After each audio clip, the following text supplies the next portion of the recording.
Bonjour à tous. On va brosser un petit peu un portrait des petites machines qui sont présentées. On commence, j'ai ramené un Minitel qui, bon, c'est on dira l'ancêtre d'Internet, qui permettait d'accéder à différents services, l'annuaire, accéder aux informations des entreprises, des choses comme ça. C'est juste un terminal, ça ne faisait que recevoir des données et envoyer les frappes au clavier.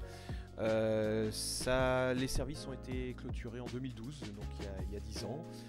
Il n'y a plus de services qui tournent maintenant. Et en plus, avec l'arrivée de la fibre, ça va définitivement être coupé. Il n'y aura plus de moyens. Mais ça permettait, entre autres, aussi d'aller voir les résultats du bac, des choses comme ça. Donc voilà, un bon symbole des années 80. On dira beaucoup de monde se rappelle du Minitel qui était présent dans tous les foyers, les entreprises, des choses comme ça. Donc la prochaine, donc j'ai ramené un MSX, ce qu'on appelait un MSX du nom de son standard. Une machine qui n'a pas trop mal fonctionné au Japon, si je me rappelle bien. En Europe, un petit peu moins. Il y a eu un MSX2, c'est le nom en fait du standard, comme je disais. Le MSX2 a plus fonctionné au Japon et encore moins en Europe. C'était moins répandu.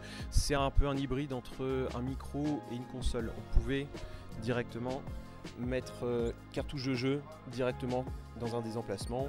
On démarre la machine et on accède directement au jeu. Sinon on pouvait travailler entre guillemets dessus, il y avait un clavier pour programmer. On va pouvoir passer sur la troisième machine. Donc là j'ai ramené, bon c'est un petit peu hors 80, ça dépasse un petit peu sur les années 90, sur le début des années 90.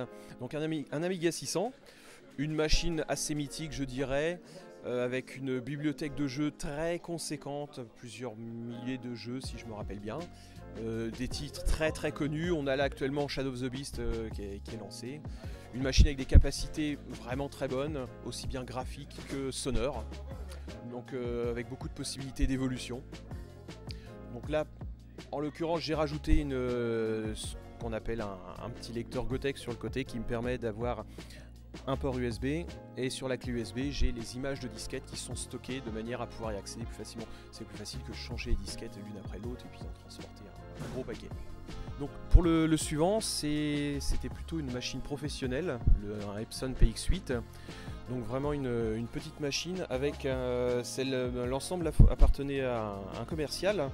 Donc un petit lecteur de code barre qui permettait de scanner les codes barres des produits. La personne pouvait enregistrer les données sur des microcassettes. Une petite imprimante thermique qui permettait d'imprimer un reçu pour le client. Et le petit coupleur acoustique qui permettait de transmettre les données au siège à la fin de la journée, de communiquer directement. C'est l'ancêtre du modem, clairement. En fait, on prenait le téléphone, on venait l'enchasser directement de manière isolée du bruit et lui s'occupait de la communication. Chaque matériel peut fonctionner sur batterie ou sur alimentation secteur. Ça permettait une mobilité complète, on pouvait le démonter et puis le ranger dans le sac très facilement. Le dernier, un PC.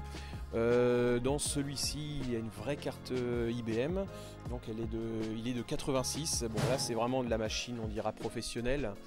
J'ai mis un petit panneau à côté avec les tarifs de ce genre de machine qu'on trouvait à l'époque. Ça allait jusqu'à 50 000 francs hors taxes de l'époque, ce qui était quand même une somme assez considérable. C'était vraiment des machines orientées professionnelles, c'était vraiment du PC. Et à époque égale, on pourrait dire que les caractéristiques, la puissance c'est moindre, mais c'est surtout que c'était très modulaire. Les autres machines qu'on a vues auparavant, c'était une machine, il faut reformer un bloc. Le PC, lui, avec ses cartes d'extension, comme on l'a aujourd'hui, de toute façon, c'était, je dirais, le grand-père des PC actuels qu'on a actuellement. Voilà. Tout ça, c'est présenté par etis.fr.